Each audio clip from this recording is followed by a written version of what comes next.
ओम शांति। 22 तारीख की वाणी है। मीठे बच्चे विशाल बुद्धि बन, बड़ों बड़ों की ओपिनियन ले, अनेक आत्माओं का कल्याण करो। उनसे हॉल आदि लेकर खूब प्रदर्शनियां लगाओ। प्रश्न है, अभी तुम्हें कौन सी स्मृति आई है जिसका सिमरण करो तो कभी दुखी नहीं होंगे। अभी स्मृति आई कि हम पूज्य राव थे, फिर रंक बने, अब फिर से बाबा हमें राव राजा बना रहे हैं। बाबा हमें सारे विश्व का समाचार सुनाते हैं। हम वर्ल्ड की हिस्ट्री ज्योग्राफी को जान गए हैं। इन्हीं स्मृतियों का सिमरण करते रहो तो कभी अपने को दुखी नहीं समझेंगे, सदा खुश रहेंगे। गीत बजा है। नयनहीन को राह दिखाओ प्रभु। बच्चे अपना अनुभव सुनाते हैं कि हमने बीके के द्वारा सुना कि 2 बाप हैं। यह सिवाय तुम्हारे और कोई मुख से कह न सके कि 2 बाप हैं। तुम्हारी हर एक बात वंडरफुल है। अभी स्मृति में आता है, जो यहाँ के होंगे उनको झट स्मृति में आ जाएगा। हाँ, स्मृति में आए हुए को भी माया कोई समय जोर से थप्पड़ लगाए विस्मृत कर देती है। इसमें बच्चों को बड़ा खबरदार रहना है। स्मृति तो बाप ने दिलाई है, पवित्रता का कंगन भी पूरा बांधना है। रक्षा बंधन का रहस्य क्या है, सो तो अभी तुम जानते हो। किसने यह प्रतिज्ञा कराई है, काम तो महाशत्रु है। बाप कहते हैं, मेरे साथ प्रतिज्ञा करो कि कभी भी पतित नहीं बनूंगा और मुझे याद करते रहो तो आधा कल्प के पाप जलकर खत्म हो जाएंगे। बाप गारंटी करते हैं, परंतु यह तो बच्चे समझते नहीं हैं। बाप गारंटी करते, यह तो बात ठीक है ना। सोनार गारंटी भी क्या करेंगे कि हम पुराने जेवर को नया बनाएंगे। उनका तो यह काम ही है। आग में डालने से जरूर वह सच्चा सोना बन ही जाएगा। तो बाबा समझाते हैं, आत्मा में भी खाद पड़ी है। कैसे सतो रजो तमो में आते हैं, यह बहुत सहज है।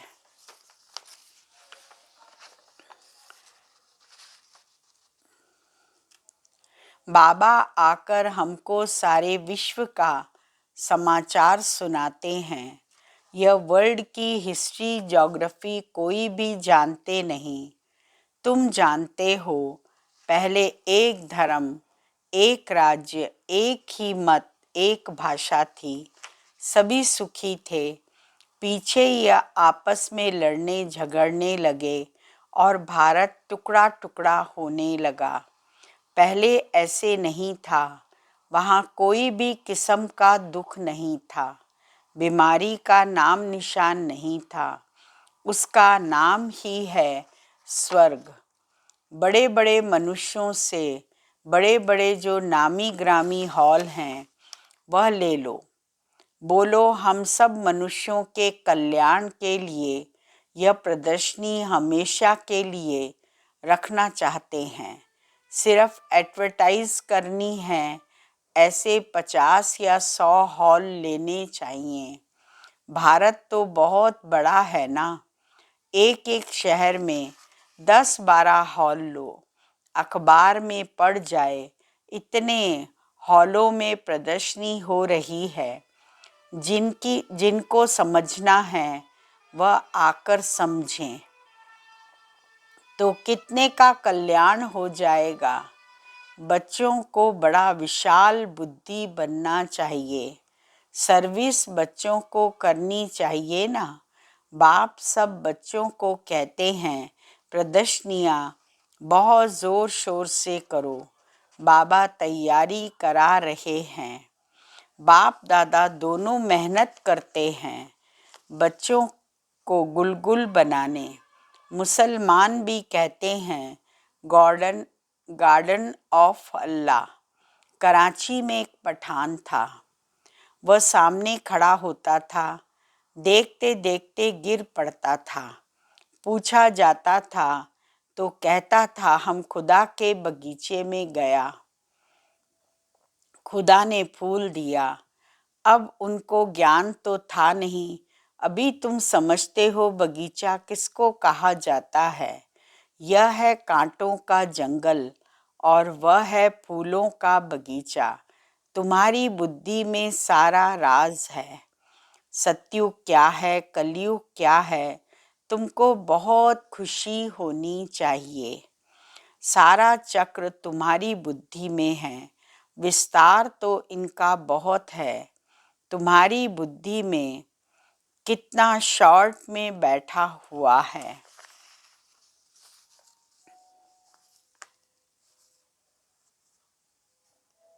विष्णु द्वारा पालना, ब्रह्मा द्वारा स्थापना और शंकर द्वारा विनाश। ब्रह्मा मुख वंशावली ही फिर जाकर विष्णुपुरी के देवता बनते हैं। ब्रह्मा सो विष्णु, विष्णु सो ब्रह्मा, यह भी बच्चों को समझाया है। ब्रह्मा सो विष्णु बनने में 1 सेकंड, विष्णु सो ब्रह्मा बनने में 84 जन्म। कितनी वंडरफुल बातें हैं, कोई भी समझ न सके। अच्छा, मीठे मीठे सिकी लदे बच्चों प्रति माता पिता बाप दादा का याद प्यार और गुड मॉर्निंग। रूहानी बाप की रूहानी बच्चों को नमस्ते और रूहानी बच्चों की रूहानी बाप दादा को याद प्यार गुड मॉर्निंग नमस्ते। मुख्य सार है पहला पॉइंट, बाप द्वारा मिली हुई नॉलेज का सिमरण कर अपार खुशी में रहना है। विशाल बुद्धि बन जोर शोर से सर्विस करनी है। दूसरा पॉइंट है, बाप द्वारा जो स्मृति मिली है उसे विस्मृति में नहीं लाना है। पवित्र रहने की जो बाप से प्रतिज्ञा की है उसे पूरा निभाना है। वरदान है, न्यारेपन के अभ्यास द्वारा फरिश्ते रूप का साक्षात्कार कराने वाले निरंतर सहज योगी भव। जैसे कोई भी वस्त्र धारण करना व न करना अपने हाथ में होता है, ऐसा अनुभव इस शरीर रूपी वस्त्र में हो। जैसे वस्त्र को धारण करके कार्य किया और कार्य पूरा होते ही वस्त्र से न्यारे हुए, शरीर और आत्मा दोनों का न्यारापन चलते चलते अनुभव हो, तब कहेंगे निरंतर सहज योगी। ऐसे डिटैच रहने वाले बच्चों द्वारा अनेक आत्माओं को फरिश्ते रूप और भविष्य राज्य पद के साक्षात्कार होंगे। अंत में इस सर्विस से ही प्रभाव निकलेगा। स्लोगन है, संगम का 1 सेकंड भी व्यर्थ गंवाना अर्थात 1 वर्ष गंवाना। अव्यक्ति इशारा है, ब्राह्मण जीवन का जो आंतरिक वर्षा सदा सुख स्वरूप शांत स्वरूप मन की संतुष्टता है, उसका अनुभव करने के लिए मनसा की पवित्रता चाहिए। जमा करने की विधि है मनसा वाचा कर्मणा पवित्रता। फाउंडेशन पवित्रता है, सेवा में सफलता का आधार भी पवित्रता है। संकल्प व बोल में और कोई भी भाव मिक्स नहीं हो। भाव में ही पवित्रता, भावना में भी पवित्रता हो। ओम शांति।